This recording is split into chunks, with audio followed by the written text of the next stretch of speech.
İnnovator Podcast'ın növbəti verilişinə xoş gəlmisiniz. Bugünkü qonağımız yeni texnologiyaların inkişafına dəstək İctimai Birliyinin sədri Ceyhun Xəlilovdur. Ceyhun bəy, xoş gəlmisiniz. Necəsiz? Sağ olun, təşəkkür edirəm. Çox gözəl. Bugün biz sizinlə aerokosmik modelçilik haqqında danışacağıq. Bilirəm ki, bu sahə sizə kifayət qədər yaxındır və bu sahədə uzun müddətli çalışırsınız və müəyyən etdiyiniz addımlar var bu sahədə. İlk olaraq imkan varsa bizim izləyicilərə özünüzü təqdim edin ki, bu sahəyə necə gəlib çıxmısınız? Ümumiyyətlə bu maraq hardan gəlib sizə? Bəlkə uşaqlığından bu ilə maraqlanmısınız və ya müəyyən sahədən sonra bura keçmisiniz? Bir qısa olaraq bu haqqda məlumat verərdiniz. Təşəkkür edirəm. Aerokosmik modelçilik özü bir neçə modelçiliyi özündə birləşdirir. Bura peyk modelçiliyi, təyyarə modelçiliyi, raket modelçiliyi aiddir. Dünya praktikasına baxsaq, məsəl üçün, FAI-nin nəzdində tək raket modelçiliyi üzrə 12 növ var, 12 kateqoriya var. Təəssüflər olsun ki, Azərbaycanda biz bunların sadəcə bugünə qədər 6 növünü keçirdə bilirik. Mən özüm peyk modelçisiyəm, eyni zamanda da raket modelçisiyəm, amma nəticə əldə etdiyim peyk modelçiliyi olub deyə, o yüzdən peyk modelçisi deyirəm. O sahədə daha hansısa nəticələrə nail olmusunuz? Xatırlayırsınızsa, hətta 90-cı illərin əvvəllərində öz fəaliyyət dərnəkləri var idi və onlar hamısı tabe idi. Avia modelçilikdən gedir söhbət təbii. Onlar hamısı tabe idi, DOSAF-ın nəzdində yerləşirdilər. Daha sonra onlar Təhsil Nazirliyinə, sonra Ekologiya Nazirliyinə tabe oldular. Ondan sonra isə bu texniki idman növü demək olar ki, bir müddət itdi. İlk növbədə bunu onunla belə əlaqələndirmək olar ki, biz müharibə devri yaşadıq, keçid devri yaşadıq və o devirdə bəzi təhlükəsizlik və strateji belə deyək, məqsədlər daha önəmli olduğuna görə başa düşmək olardı ki... Bir müddətli arxa plana keçdi. Bəli. Müharibə dövründən sonra isə, 2020-ci ildən sonra isə artıq dövlət tərəfindən qayğının göstərilməsini əyani surətdə hamımız görürük və son 5 ildə bizim əldə elədiyimiz nailiyyətlər ki var, hansı ki, real nailiyyətlərdən gedir söhbət. Bunlar nə heç bir ictimai birliyin və ya özəl bir tədris mərkəzinin və ya hansısa bir qurumun işi ola bilməz. Bu belə bir texniki idman növüdür ki, bu ancaq və ancaq dövlət qurumlarının birgə koordinasiya iştirakı ilə baş verə bilər. Yəni, ümumilikdə koordinasiya olmasa, bir qurum bir yerə qədər hansısa işi görə bilər. Ondan sonra bəli, burada asayişin qorunması daxil, pirotexnik vasitələrin ölkəyə gətirilməsi xüsusi qaydada, qanunvericiliyə uyğun olaraq, onların xüsusi pirotexnik vasitələri nəzarət edən şöbə var. Xüsusi xilas etmə xidmətində Fövqəladə Hallar Nazirliyinin gedir söhbət. Onların iştirakı olmadan ümumiyyətlə bu işlər görülə bilməz və çox təşəkkür edirəm dövlət qurumlarına ki, belə bir dəstəyi göstərirlər ki, biz bu texniki idman növünü Azərbaycanda inkişaf etdirə bilirik. Çox gözəl. Siz bayaq qeyd etdiniz, nədə oldu? Peyk və raket modelçilikdə deyirsiniz, bunlar fərqlidir. Yəni, bir adi izləyici üçün fərq nədədir? Yəni, bunların əsas fərqləri nədən ibarətdir? Yəni, ümumiyyətlə bizim üçün bu, yəni, qıraqdan bir düşünən bir insan üçün bunlar ikisi də bir şeydir. Amma mən anladığım qədərilə bunlar fərqli bir yanaşmalardır. Gəl onda ilk növbədə modelçiliyin nə olduğundan başlayaq, daha sonra fərqə gələk. Ümumiyyətlə, modelçilik, indi bilirsiniz ki, belə bir dövrə gəlib çıxmışıq ki, 3D modelçilik də var ki, bu detalların xüsusi proqram vasitəsilə hazırlandıqdan sonra istehsalın çapına verilir və onlar da model sayılır ki, hazırlanmış bir maket formasına gəlir və istifadə. Bu motorika ruh deyil, yəni əllə bunu siz hazırlamırsınız. Modelçilik isə texnik idman növündə burada sırf əllə hazırlanmalıdır. Misal üçün və modellər çox yüngül olmalıdır. Mən raket modelçiliyindən başlayıram, daha sonra bir hamısını deyim. Misal üçün deyək ki, finlərin hazırlanması, stabilizatorların, tənzimləyicilərin hazırlanması. Bu xüsusi taxta növüdür ki, balza. Ən yüngül taxta növü sayılır və uşaqlara artıq az yaşında balzanın nə olduğu, daha sonra kağızdan gövdənin hansı qaydada qəlbləməklə hazırlanması, ondan sonra başlıq hissə apsikatil, onun hansı qaydada yonulması və həndəsi fiqur formada, konus formada hazırlanması, hansı ki, bunların hamısı əllə hazırlanmalıdır. Artıq növündən asılı olaraq paraşut, streamer, raqala və bu kimi növlərin daxili tapşırığın yerinə yetirilməsi, yəni müəyyən olmuş hündürlüyə qalxdıqdan sonra raket artıq başlıq hissə açılır. Əgər raket modelçiliyidirsə, raket çıxır və eniş dəqiqliyi və təbii ki, hündürlük də önəmlidir. Eniş dəqiqliyi hesablanır, müddət daxil. Yəni bu çox düzdür, sözü kəsirəm. Bu yarışlarda bunların qalxıb və enməsi də o halda anladığım qədərilə nəzərə alınırdı. Yəni bu düzəldilən model, raket modeli sadəcə olaraq belə deyim də vizual görüntü ilə dəyərləndirmir. Onun müəyyən uçması, enməsi, düzgün enməsi, yıxılmaması və s. bunlar nəzərə alınır. Təbii, hündürlüyün hesablanması və zam müddət, bunlar hamısı nə ilə götürülür? Bu, birinci sürətdə növünə görə, ikinci onun istifadə etdiyi mühərrikin gücünə görə çox önəmlidir və modelçiliklə bağlı bunu da deyim ki, məsəl üçün, peyk modelçiliyin özü də belə, raket modelçiliyinin əvvəllər nəzlində olubdur. Niyə? Çünki biz hansısa bir peyki, burada var qalsat və ya kubsat, fərq etməz. Zaten bu peykin müəyyən olmuş məsafəyə qədər qalxması raket tərəfindən icra olunur. Daha sonra artıq high power level'da kateqoriyasından danışıram. Peyk çıxır və öz görəvini, tapşırığını yerinə yetirməlidir. O artıq yerin çəkilişlərini götürüb impuls kodlaşması daxil ötürməlidir jürinin olduğu məntəqəyə və orada kodlar göndərilir ki, o kodlar geri, telemetrik, onlar kablosuz iletişim, haberləşmə deyilir və göndərildikdən sonra bunlar hamısı hesablanır. Və eyni zamanda bir də faydalı yükün özünün daşıyıcısı var. Onun da ayrılaraq tam paraşutla sağlam şəkildə yerə enməsi önəmlidir. Və bu bütün dediklərim ki, tam deyil, onların hamısının ayrı-ayrılıqda hesablanması fərqli jüri komandası tərəfindən yerinə yetirilir. Çox maraqlıdır. Bəs bu gənclərdə, uşaqlarda bu marağı necə oyadırsınız? Yəni bu ümumiyyətlə hansı yaşdan başlayır? Niyə deyirəm?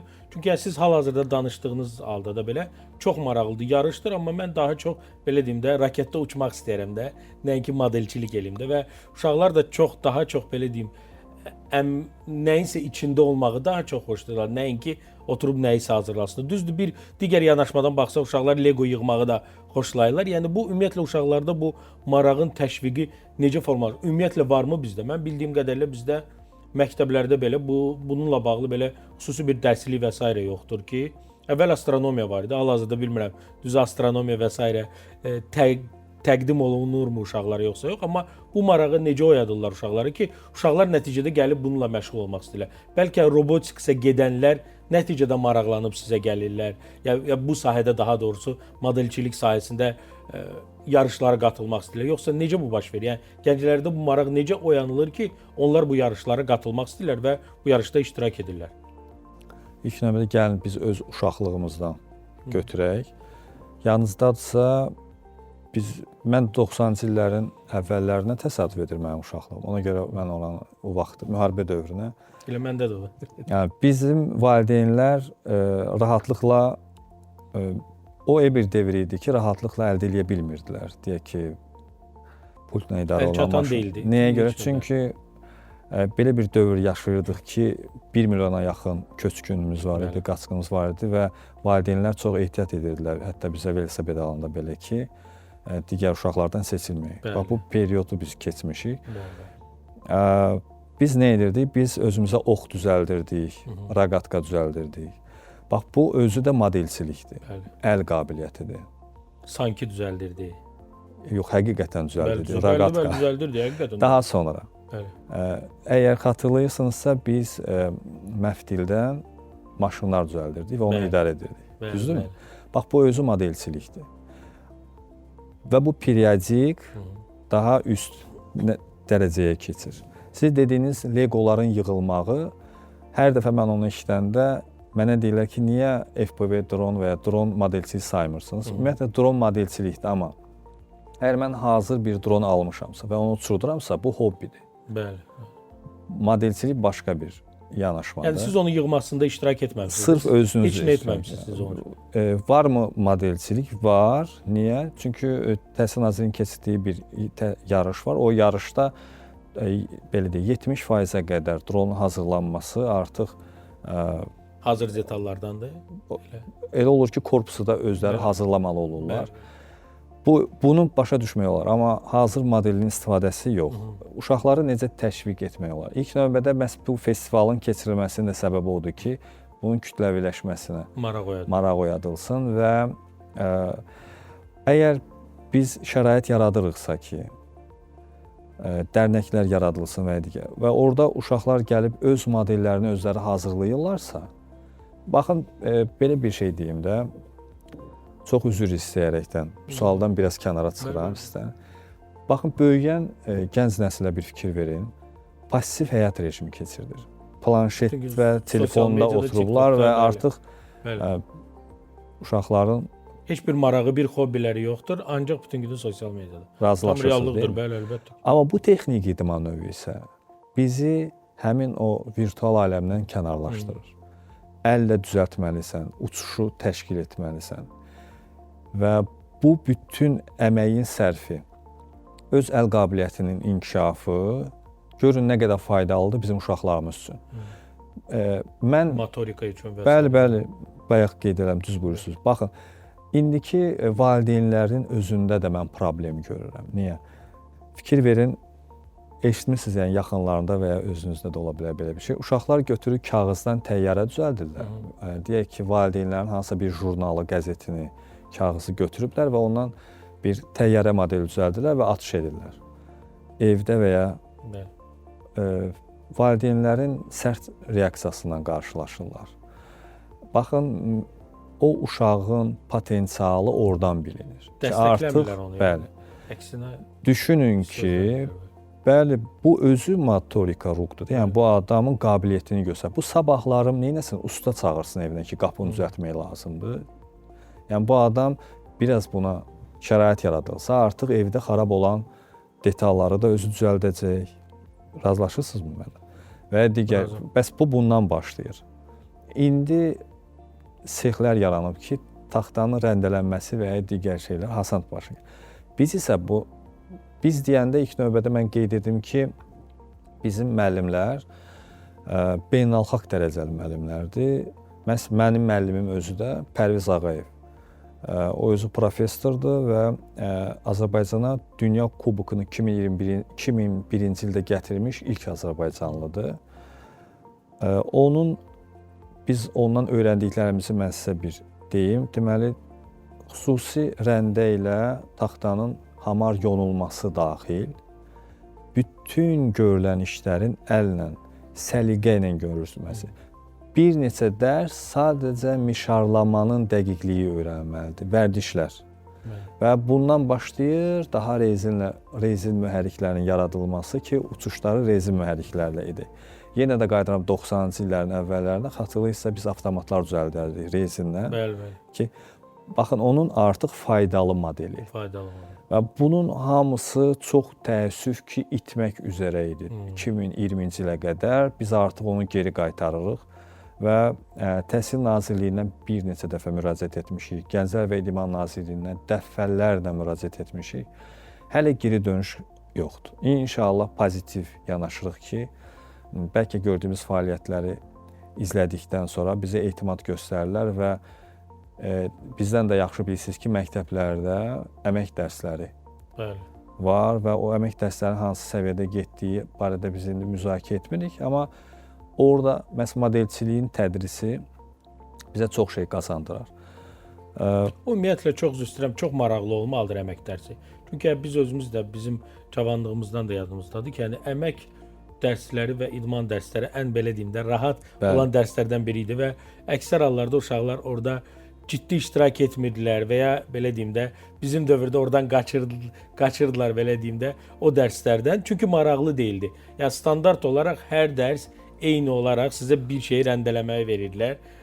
Heç şey izah da eləmirlər. Deyirlər buyur, get, nəyisə nə bilim rəndələ və ya şkurkala bəsdir. Yəni həqiqətən də siz dediyiniz kimi əgər bu dərslərin içində aerokosmik modelçiliyi ilə bağlı hər hansı bir maraqlı bir şeylər etsələr, tək bu modelçilikdən getmir də fərqli. Misal üçün 3D printer əsasında nəyisə print etmək. Misal üçün sən bəyəndiyin bir oyuncaq var, sevdiyin bir oyuncaq var, onu print elə misal. Fərqli də, yəni bir fərqli maraqlı etsələr, tam razıyam ki, çox maraqlı olar. Təhsil Nazirliyində bu barədə söhbət edəndə onlar bizə dedilər ki, bizim STEAM proqramımız var. Çox əla. Mən çox sevinirəm. 3D printerlər təqdim olundu məktəblərə, amma ondan istifadənin forması o modelçilik deyil. Bu da çox yaxşıdır. Əgər biz 50 il qabağı hesaba alıb bugün addım atmalıyıqsa, modelçilik geri qaytarılmalıdır və idman və əmək dərsinin birləşməsindən belə bir texniki idman növü yaranır və bu bizim gələcəkdə uşaqların inkişafı üçün çox önəmlidir. Bir dənə də örnək gətirim sizə. Ola bilər fərqləndirmələrim bəyənilməsin, amma yəni mən öz belə deyək də vizyonuma, qabiliyyətimə uyğun bu normaldır, yəni siz öz yanaşıram. Məsələ belədir. Siz bizim həmişə fikir verirsinizsə, inkişafı çalışırlar fərqləndirilsinlər xarici ölkələrlə. Tutaq ki, Yaponiya ilə. Yaponların yaşam tərzindən bizim yaşam tərzi eyni deyil. Bu fərqləndirilə bilməz. Tamamilə razıyam. Mənə onların mentalitet belə eyni deyil. Tam razıyam. Onlar işləyəndə istirahət edir. Kitab oxumağı onlar özlərinə istirahət sayırlar. Onlar işləməsə depressiyaya düşər. Yəni onların konfigurasiyası belə qurulub. Biz isə işləyəndə depressiyaya düşür. Əksinə. Siz inanırsınız, mən bir dəfə bir Yaponun kalkulyatorla işləməsinə baxmışdım. Mən o artıq işini bitirdi, mən hələ orada qalmışdım ki, o necə işləyirdi. Və mən başladım analiz etməyə ki, həqiqətən də biz bunlarla müqayisə oluna bilməliyik. Niyə? Əgər biz, mən və ya bir digər Azərbaycanlılar, biz əgər kalkulyatorla nəsə hesablayırıqsa, bax bunu bu qayda edirik. Şəhadət barmağını götürürük. Bəli. Yaponun isə işləməsi, bütün barmaqlarını mən başa düşdüm ki, bunu qəsdən etmir. Niyə? Çünki sonradan öyrəndim ki, uşaq vaxtından Yaponlara həm sağ əllə yazmağı, həm sol əllə yazmağı öyrədilir. Motorika çox güclü inkişaf olunub. Tamamilə razıyam sizə. Və bizim müəllimlərimiz, deyək ki, yenə Pərviz müəllim adını çəkəcəm. Pərviz müəllimin müəllimi Şamil müəllim. Onun adını çəkəcəm. O da 69-cu SSR çempion olubdu. Bunların önə çəkilməməsi, bunların arxa planda qalması bu texniki idman növünün inkişafının qabağını alır. Bu şəxslərin bacarıq və bilikləri əslində yerli standartların müəyyən olunması üçün ən unikal vasitədir. Bu hər sahəyə aiddir. Yəni xaricdə ekosistemimizi götürək. Ekosistemin inkişafı üçün fərqli agentliklər xaricdən mütəxəssislər cəlb edirlər və onlar bura öz ekosistemlərini gətirmək istəyirlər. Bu mümkün deyil.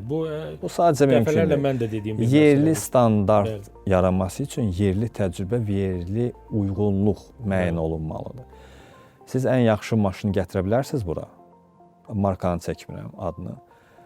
Amma onu bu şərtlə... Misal, çox siz dediyinizə çox üzr istəyirəm sözü kesin. Misal, Tesla, hamı Tesla gətirir, görürlər ki, Amerikada öz-özünə idarə edir də. Yəni siz maşını idarə etmədən maşın idarə olunur, bütün yolları gedir və s.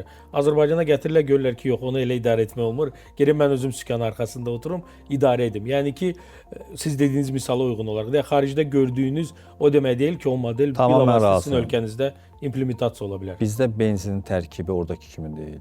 Bizdə dizelin tərkibi oradakı kimi deyil. Qanunvericilik elə deyil. Bizim qanunvericilikdə icazə yoxdur ki, maşının arxasında adam olmadı və daha doğrusu sükanda əli olmadan insan idarə etsin. Ya bu rəsmi olaraq qadağandır. Sən gərək sükanı özün idarə edəsən. Yəni bu ən azı bu qayda yoxdur. Avtomobildən danışırıq və çox təəssüf hissi ilə qeyd edirəm ki, məhz Azərbaycanda avtomobil modelçiliyi də süquta uğramaq dövrünü yaşayır. Varmı ümumiyyətlə? Yox, var, əlbəttə var. Var LS Karting və digər klublar var ki, onlar... Karting də oraya aiddir. Əlbəttə. Bəli, iş burasındadır ki, əgər o hazırlanırsa... Orada hazırlanırsa. Əllə hazırlanırsa. Yox. Razı. Amma bizdə hazırlanırmı? Məncə hamısı gətirilir. Bəlkə də ola bilsin. Məhz süquta uğrama səbəbi budur. Bəli. Standartlarla bağlı əgər biz nümunə deyiriksə, bəs bunu da deməliyik ki, bu yaxşı bir şeydir ki, yeniliyin Azərbaycana gətirir. Mən özüm də yenilikçi tərəfdarıyam, yenilikçiyəm. Amma bir məsələ var. Məsəl üçün, siz evdə yəqin balıq saxlayırsınız və ya kimsə də. Əgər biz yeni balığı evə gətiririksə, o suya birbaşa onu buraxmırıq. Biz onu gətirdiyimiz paketdə suya salırıq, temperaturları uyğunlaşdırırıq. Adaptasiya elətdirir. Daha sonra balığa buraxırıq. Məsələn, siz Seulda ən azından yeni smart şəhərlər qurulanda da elədir. Hansısa bir proyekt, software bir xidmət varsa, onu birinci lokal bir şəhərcikdə, Qaradokda test elə, sonra sistemə buraxılır. Təəssüf ki, bizdə belə deyil. Bizdə geniş tətbiq olunur dərhal. Səbəbini də deyim sizə, bu ekosistemin təəssüf olsun ki, ekosistemin oyunçuları anlayışı var ki, tez-tez eşidirik. Mən razı deyiləm bundan. Bizim ekosistemin oyunçuları müxtəlif agentliklərin rəhbərləridir. Oyunçular yoxdur burada və müəyyən olunmuş ssenari üzrə fiqurlar var. Biz də çalışmalıyıq ki, o fiqur olmayaq, iştirakçı olaq.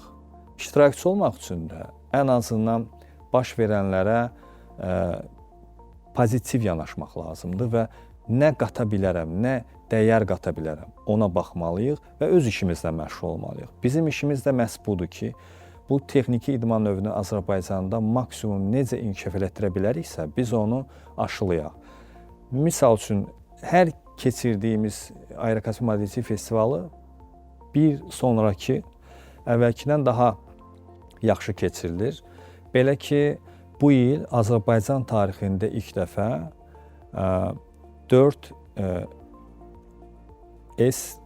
S4D kateqoriyası keçiriləcək. Bu raketa plan kateqoriyasıdır ki, heç bir zaman bu kateqoriyada texnik idman növü üzrə yarış keçirilməyibdir. Bu il keçiriləcək və düşünün, raket planer qalxır müəyyən olmuş məsafəyə qədər, artıq qalxdığı müddətdə də öz qanatları açılır və xüsusi tapşırığı uçuş dövrəsinin yerinə doğru getirmək.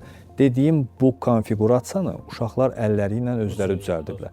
Burada mühərrikləri rezinlərə əvəz edir. Uçuş yataqları və digər bütün bunların, daha doğrusu mühərrik yataqları və bunların hamısını öz əlləri ilə düzəldiblər. Və bunu icra edəcəklər. Əgər düz icra etsələr, artıq qalibdirlər. Baxın, vəziyyət bax bu yerdədir. Bu çox gözəl qeyd etdiniz. Bu modelçilikdə biz kifayət qədər uşaqlara fayda gördük. Həqiqətən də bu uşaqlara faydalıdır və burada iştirak etməlidirlər. Həm motorika baxımından, həm beyin inkişaf baxımından, həm gələcək baxımından. Amma burada potensial olaraq, yəni burada iştirak edən modelçilikdə nəticə itibarilə son dönəm olaraq hara gedirlər, yəni bu uşaqlar? Yəni bu nəticədə raketi idarə edənmi olacaqmı və ya raketdə hər hansı bir kosmosa qalxan bir insan olacaqmı? Yəni bunların növbəti addımı nədir? Yoxsa yəni bu modelçilik daimi olaraq bu modelçiliklə məşğul olmalı? Yəni onun başqa bir yöntəmi və ya inkişaf yeri yoxdur. Yəni növbəti addım nədir bu modelçiliklə maraqlanan və iştirak edən bir şəxsin? Aydındır. İlk növbədə bunu qeyd etmək lazımdır ki, raket və peyk modelçiliyi Azərbaycanda yeganə texniki idman növü deyil. Misal üçün, şahmatın özü də bir texniki idman növüdür. Şahmatı inkişaf elətdirib, Grand Semestr olub, hara gedəcəksə, raket və peyk modelçiliyini inkişaf elətdirib, ondan qat-qat qabağa gedəcək. Və bunu ona görə deyirəm ki, təəssüflər olsun ki, bu sahə üzrə Azərbaycanda 5 ildir biz çalışırıq ki, federasiyanın təsis olunmasını həyata keçirdək və buna heç bir vəclə nail ola bilmirik. İnşallah ki, olarıq. Sualınıza cavab olaraq isə bildirim ki, astronavtika, aerokosmonavtika bunlar fərqli anlayışlardır. Necə ki, elektronika, texnika, elektromexanika. raket anlayışı, raketdən istifadə etmə anlayışı bu məhdud yanaşma ola bilməz. Belə ki, raket Müdafiə Sənayesi Nazirliyində hal-hazırda mütəxəssislər var ki, iştirak edirlər və işləyirlər. Bizim isə yanaşmamızda məhz kosmik yanaşmanı götürsək, Azərbaycan raket industrial sahədə ölkəsi deyil. Sovetlər dövründə də Qazaxıstan, bilirsiniz, Baykonurun stansiyanın yerləşməsi Baykonurda idi. O da yerinə görə düz müəyyən olunmamışdı. Və biz elə bir meridian və paraleldə yerləşirik ki, ekvatora daha yaxınıq və bu mümkün deyil. Bəs onda Fransa necə mümkün deyil, sual verə bilərsə, onlar özləri müstəmləkəsi olan adalardan bunu icra edirlər. Mən onun texnik tərəfinə çox vaxt ayırmayım, mən sizin suala odaqlanam. Təbii ki, bu müxtəlif belə deyək, formaları var. Çoxları da, misal üçün, X-Base-i nümunə olaraq götürür ki, bəs bu necə ola bilər ki, mümkün? Kommersial. Uçuşlar var, hansı qataqada qalxır? Məsələn üçün, stratosferə mi qalxır, mezosferə mi qalxır? Bu önəmlidir. Hansı tapşırıqları yerinə yetirir? Əgər biz kosmonavtikadan danışırıqsa, bu spesifik bir yanaşma olmalıdır və hər gördüyümüz kimi deyil. Yəni, sadəcə mən niyə görə bunu verdim? Çünki bunu model edən bir uşaq 100% ki, xəyal edir ki, nəticədə mən burada tamamən düz uçacam. Baxın, mən deyim sizə, astronavt olmaq üçün sizin yanaşmayla baxırıq. Amma raket modelçiliyi üçün mən həmişə baxıram öz Azərbaycanımın istifadə eləyə biləcəyi sahələrə. Bu Müdafiə Sənayesi Nazirliyi. Yer, hava, yer raketləri var. Uzaqdan idarə olunan raketlər. Bunların istifadəsi bir məsələdir. Bunun istehsalı, hazırlanması və onun proqram təminatının bizə məxsus olmağı bir məsələdir. İkinci vacib məsələ. Məhz deyək ki, raket modelçiliyində və pek modelçiliyində, məhz kosmonavtika sayəsində mən uçmaq istəyirəm, sizin yanaşmanız kimi. Gələcəkdə biz bunu kommersiallaşdıra biliriksə, kosmoplanların hazırlanmasını həyata keçirdə biliriksə, təbii ki, bunu icra edə biləcəyik. Biz nə etməliyik? Burada milli kadrlar mı hazırlamalıyıq, yoxsa adını çəkməyək də ölkələr var, onlara müraciət edək ki, bizə P2 sat, sonra biz o P2-dən istifadə edək, sonra da biz kanalları sataq. Yerli kadrların hazırlanması çox önəmlidir, çox önəmli məsələdir və gələcəkdə onun idarə olunması da bizim mütəxəssislər tərəfindən icra olunmalıdır.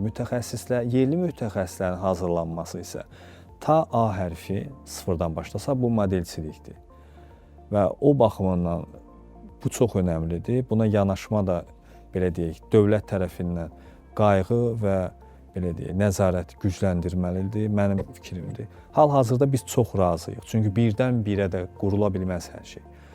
Pilləli şəkildə olmalıdır. Amma elə bu dediyinizə uyğun olaraq növbəti sual idi ki, bu dəstəklə bağlı həm özəl və həm də ki, dövlət tərəfindən nə dərəcədə buna dəstək var və sizin sözünüzə belə deyim də biraz fərqli olaraq cavab verəcəm. Siz deyirsiniz ki, belə hal-hazırda olan vəziyyətdən biz razıyıq da yavaş-yavaş edirik. Amma texnologiya və dünya bir yerdə dayanmır da. Yəni bəlkə biz daha tez getməliyik. Yəni mən nə üçün deyirəm ki, misal üçün siz deyirsiniz ki, biz potensial kadrları yetişdirdik. Çox gözəl. Bu yetişdirilən kadrlar indi hal-hazırda misal üçün yarışda 100 nəfər uşaq iştirak edir. Şərti deyirəm. Və biz bu potensial uşaqları çox gözəl yetişdirdik. Bu uşaqlar yetişəndən sonra harda işləyəcəklər? Ya yenə də ölkədən gedib xarici hardasa SpaceX-də və s. kimi şirkətlərdə işləyəcəklər. Çünki burada belə potensial işləyə biləcək yerlər yoxdur da. Bir də müdafiə sənayesi deyirsiniz. Orada da ki, yəni nə qədər potensial işçi lazım ola bilər. Ya biz konkret olaraq ölkəmizdə kifayət qədər nəyisə istehsal etməliyik. Bu sahədəki potensial bu qədər kadr ehtiyacı olsun. Əks halda da ki, biz sadəcə öyrədirik onları, onlar gedirlər xaricə. Nəticədə yenə də ölkəmiz itirmiş olur. Yəni burada iki tərəfli bir sualdır. Birincisi, dəstək nə dərəcədə yaxşı vəziyyətdədir hal-hazırda, həm özəl, həm dövlət tərəfindən və potensiallı uşaqları inkişaf etdirməyimiz nə dərəcədə bizə təhlükəlidir. Çünki hal-hazırda sahə olmadığına görə biz onları itirə bilərik nəticədə. Tam razıyam. Gəlin belə yanaşaq da.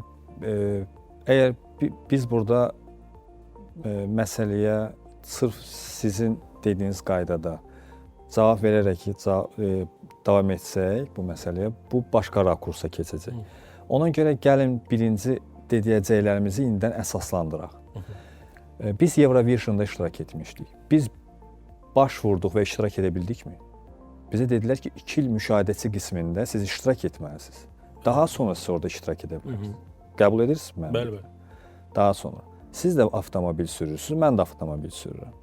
Və dinləyicilər də bunu təsdiq edərlər. Siz də sürücülük vəsiqəsi alanda müəyyən olmuş yaş həddi var idi, 16 və ya 18. Bəli, bəli. Biz sizlə imtahana girdik. D kateqoriyası üzrə imtahan verə bilərdikmi? Yox. Niyə? Çünki ona bacarığımız yoxdur. 5 il sürücülük təcrübəsi yox. Raket və peyk modelçiliyi də birdən-birə K1, K2, K3-ə qəbul ola bilmərsən və ya 12-ci kateqoriyaya girə bilmərsən. Düşünün, Fələstinin İsrailə göndərdiyi raket mühərrikləri kimi mühərriklərdən istifadə edir. Məgər dövlət hər mən modeli istəyirəm deyənə o mühərriki təqdim eləməyə icazə verməlidirmi? Yox, əlbəttə ki, verməməli. Okay. İndi bu tərəfi var. İndi keçdik sizin dediyiniz tərəf. Əgər bu xüsusi nəzarət altında deyilsə və peşəkarlar tərəfindən yönləndirilmirsə, olmaması daha yaxşıdır. Bəs biz nəyi hazırlayırıq və nəyi itirə bilərik? Biz yerli kadrların hazırlanmasını bağça səviyyəsindən başlayırıq. Biz bu modelistləri hazırlayırıq artıq 6 kateqoriya üzrə. Bunlar sonra daha üstə keçəcək və qeyd edim ki, qaliblərimiz keçən il Teknofestdə peyk modelçində K1-də dünya ikincisi oldular. 9 illik peyk modelçiliyində Azərbaycan heç bir zaman finala yüksəlməmişdi. Bizimkilərin bu ilk uğurudur və TürkSat tərəfindən də bizə təşəkkür bildirildi ki, biz bilməzdik ki, Azərbaycanda belə bacarıqlı uşaqlar yetişir, gənclər yetişir. Biz medal almaq üçünmü çalışırıq? Xeyr. Biz bizim ölkənin gələcəkdəki ehtiyaclarını analiz edib, hansı qaydada faydalı ola biləcəyimiz istiqamətdə gəncləri yetişdirməyə çalışırıq ki, bu belə də olmalıdır mənim düşündüyüm qədərilə. Bilirsiniz ki, peyk modelçi, raket modelçiliyindən söz düşəndə hər kəs uçmaqdan başqa belə bir məsələni heç vaxt mənə sual vermir. Ölkədə baş verən proseslərdə iştirak etmək lazımdır. Misal üçün, deyək ki, nazirlərin bir adını çəkək, Ekologiya Nazirliyi. Onların keçirdiyi bütün monitorinqlər insansız aparatlarla, pualarla və ya peyklərlə aparıla bilir, dronlarla aparıla bilir. Bəs bunun kommersiallaşdırılması məsələsi var. Əgər bu modelistlər onu icra edə bilərsə, yerli kadrlar hazırlanmış olur. Məgər burada hazırlanan kadrlar ölkə xaricində deyilmi? Bilirsiniz nə qədər modelist var ki, hal-hazırda Kanadadadır, Fransada hal-hazırda işləyirlər. O mühitin yaradılması ki, bu uşaqlar orada çalışsınlar, o bizim mövzu deyil təbii ki, o dövlət qurumları onu fikirləşməlidir. Amma biz yerli kadrların hazırlanması üçün nə edə biləriksə, biz onu tam qanunvericiliyin əsaslarına uyğun şəkildə aparırıq və nəzarət edirik ki, səhvə yol verilməsin. Niyə dedim bu sözü? Adını çəkməyəcəyimiz hansısa bir şəxs drondan istifadə edib, hansısa bir qadağan olmuş yerə gəl belə deməyək də, müxalif yanaşmayaq. Gəlin yanaşaq bir modelist kimi. Öz səhifəsində izləyici sayını artırmaqdan ötəri və ya digər bir həqiqəti göstərməkdən ötəri etdiyi bir hərəkət arxa planda bütün modelistlərin gələcək fəaliyyətlərini dondurur. Artıq biz nə uçuş edə bilmirik 10 illərlə, 5 illərlə. Niyə? Çünki artıq qadağan oldu. Niyə? Nəzarət olmamışdı. Və nəzarət olmadığına görə hər kəs dron əldə edə bilirdi və hər bildiyini edə bilirdi. Mən qətiyyən müxalif yanaşmıram və ümumiyyətlə, belə deyək də, tərəfsiz bir şəxsəm. Amma bunun bir digər tərəfi var. Düşünün, xaricdən bir müəyyən edilmiş bir şəxs göndərilir və o sadəcə Xəzərin sahilindəki çəkilişi çəkib göndərməlidir aidiyyəti bir yerə və buna nəzarət yoxdur. Yəni, bu tərəfində fikirləşmək lazım. Məsələn, mən müraciət edirəm Daxili İşlər Nazirliyinə ki, mən xahiş edirəm, asayişin qorunmasına təmin olunsun. adamlar birinci analiz edirlər, vəziyyəti öyrənirlər, sonra mənə təklif edirlər. Deyək ki, o 60 nəfər adam ayıracağıq, onun 30 nəfəri mülki olacaq və izahını verirlər. Və mən həqiqətən də görürəm ki, bu düzgün yanaşmadır.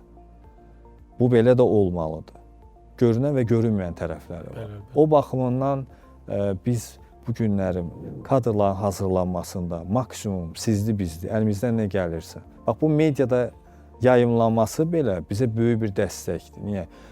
Bunu eşidən ən azı 50, 60, 100 valideyn öz uşaqlarını həmin gün gətirirsə ora, ki, ora gətirməsi üçün də biz maksimum yenə də bu imkanlardan istifadə etmişik ki, nəqliyyat vasitəsinin pulsuz təmin olunması, ona qədər artıq məsələlər düşünülübdür və Koroğlu stansiyasının 1 saatdan 1 olmaqla Xəzər rayonu aviamodellərin uçuş meydançasına 1 saatdan 1 təmənnasız şəkildə vətəndaşların çatdırılması təmin olacaq. Həm gəlmək, həm qayıtmaq. Bax, biz bunu demək istəyirəm ki, gücümüz nəyə çatırsa onu edirik. Siz də təşəkkür edirəm ki, vaxt ayırırsınız, bu məsələləri işıqlandırırsınız. Bu da gələcəkdə aviamodelçiliyin kütləviləşməsi və inkişafına öz töhfəsini verəcək. Buyurun, xoşdur. Ümumiyyətlə, bu modelçiliklə məşğul olan bir insanın, belə deyim də, bunu startapa çevirməsi nə dərəcədə realdır? Yəni, gəlirli bir biznes etməyi realdırmı? Yoxsa bu da... Çünki belə bir növlər var ki, bu texnologiya sayəsində, hətta elə bir növlər var ki, innovasiyada siz bunu edirsiniz sadəcə olaraq təşviq məqsədi ilə, misal ola bilər. Və ya ola bilsin ki, nəyinsə inkişafına gətirib çıxardırırsınız ki, nəticədə burada bayaq qeyd etdiyimiz kimi potensial uşaqlar olacaq və bunlar sonradan artıq çox beyni inkişaf etmiş bir insan kimi gedib sahibkar olacaq, yeni bir iş yeri açacaq, bir innovativ bir həll gətirəcək və s. Yəni, burada sırf bu sahədə qalmaqla, bunu startapa çevirib bir biznes modelinlə bazara çıxmaq olarmı? Bazara, bəli, ölkə daxili və hətta xaricə çıxmaq olarmı? Və belə bir bəlkə misal var. Bəli, var. Mən də deyim. İlk növbədə qeyd edək ki, mən özüm həm də startap təlimləri verirəm və əsasən hardware startaplarından gedir söhbət və özümüzün də bir neçə startap layihələri var. Startap ekosistemindən gedir söhbət. Kifayət qədər uğur qazanmış bir ictimai birlik. Biz həmişə hansısa bir startapa başlamaq üçün ideya mərhələsindən söhbət açanda qətiyyən ideya mərhələsinin ilkin mərhələ olduğunu bildirmirik. Necə ki, yerin qatları var ki, yenə də göyün qatları kimi. Göyün qatlarını biz məhz ideya, prototip, MVP və digər kimi göstərir və ideya mərhələsinə gələnə qədər də mərhələlərin olduğunu aşılamağa çalışırıq və orada xüsusilə analizlərin necə aparılmasını göstərir. Bu halda startap ilə investor arasında bir normal bağlantı yarana bilir. Əks halda isə hər biri müdafiə olunma moduna keçirlər və bu uğura aparmır. Mən belə bir sizə vəziyyəti deyim. Deməli, əgər biz hansısa startapın yaranmasından danışırıqsa, ən uğurlu startaplar problemlərdən yaranan startaplardır. Əgər problem varsa, o problemin həlli artıq bir startap sayıla bilər. Uğurlu startap olmağı təbii ki, onun geri dönüşündən asılıdır. Kommersial baxımdan deyirəm. Amma ilk növbədə müşahidə, ondan sonra təhlil, daha sonra icra mərhələsinə gəldikdə hal-hazırda ehtiyac varmı buna? Və təbii ki, ilk gənclərimiz ilkin olaraq asana qaçmalıdırlar. Bunun monitorinqini aparanda isə ki, dövlət qurumları göstərməlidir ki, bizim bu ehtiyaclarımız var və ehtiyaclar üzərindən çıxmalıdır. Hamımız yola çıxmalıyıq. Baxın, peak modelçiliyindən gözəl, ən high level sayılır. Amerikada startup, hardware startuplarına gelir, mən tanımıram. Onlar o şərait yaradıblar ki, gənclər artıq, məsələn, bu yaxınlarda Space Technology konfrans oldu, mən də dəvət olunmuşdum. Mən orada müşahidə etdim proyektləri və mən gördüm ki, biz nə qədər geridəyik və nə qədər öndəyik. Geridəyik ona görə ki, biz o imkanlardan istifadə edə bilmirik. Qabaqdayıq ona görə ki, icra olunan proyektlərdən daha yaxşı icra edə bilərdik. Vəziyyət ortadadır. Əgər biz istəyiriksə ki, bu sahə üzrə startaplar yaradaq, ilk növbədə, məsəl üçün, uğurlu startapları soruşdunuz. 2 nümunə deyim. Birini raketdən, birini peykdən, daha sonra davam edək.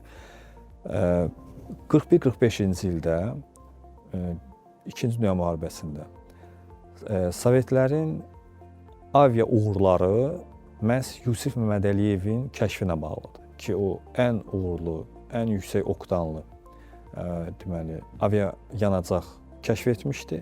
Həmin yanacağın deməli, müqabilində də, istifadənin müqabilində də Rus təyyarələri, Azərbaycan təyyarələri, Sovetlər deyək, təyyarələri daha hündür məsafəyə qalxa bilirdi və donmurdu.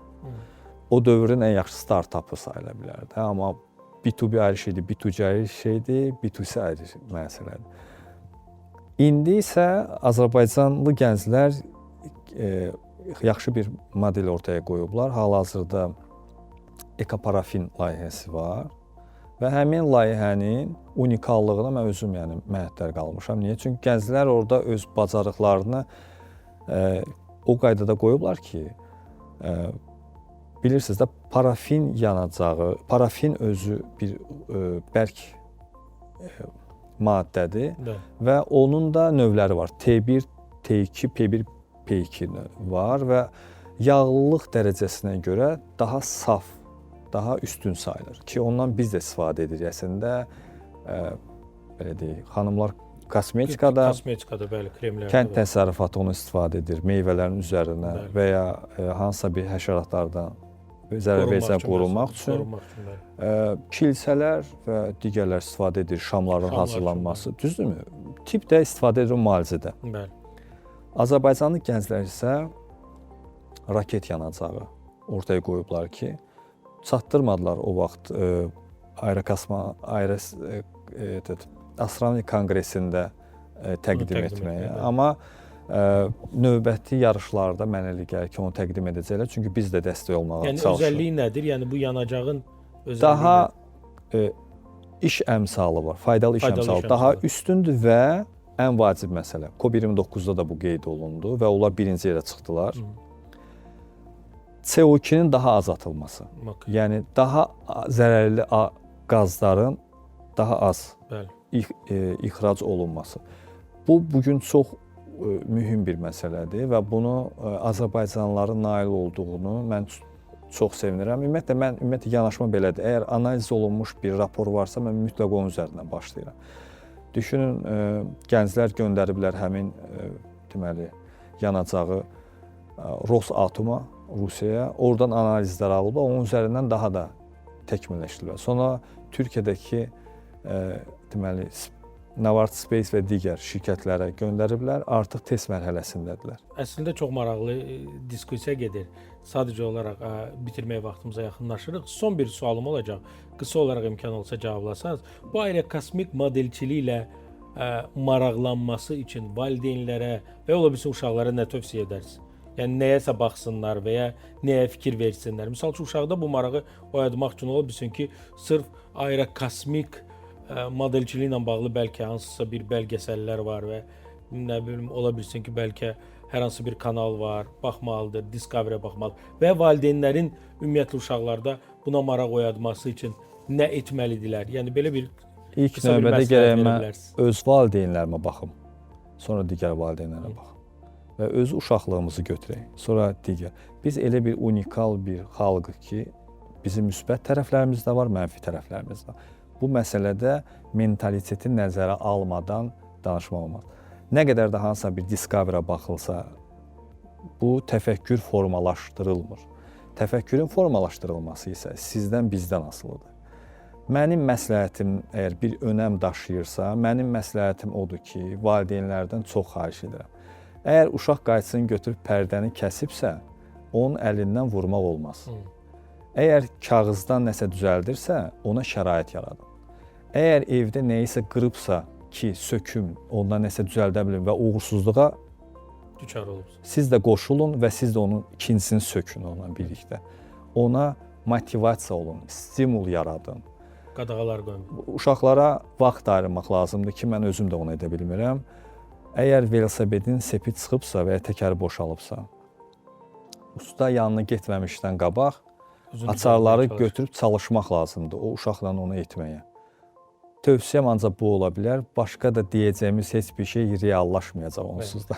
Gərək bax bu qaydada özümüzdən başlayaq ki, o uşaqların yaradıcılıq bacarıqlarını inkişaf etdirilməsi üçün. Əgər baxın uşaq gəlib az yaşlı bir uşaqdır, gəlib üzr istəyirəm, palçıqdan nəsə düzəltmək istəyirsə, olmaz demək ki, üstünü batırırsan.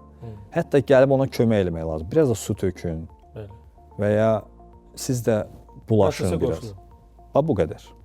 Mən bunu belə görürəm. Təşəkkür edirəm Ceyhun bəy. Çox maraqlı diskusiyaya görə. İnnovator podkastının növbəti verilişində görüşənədək.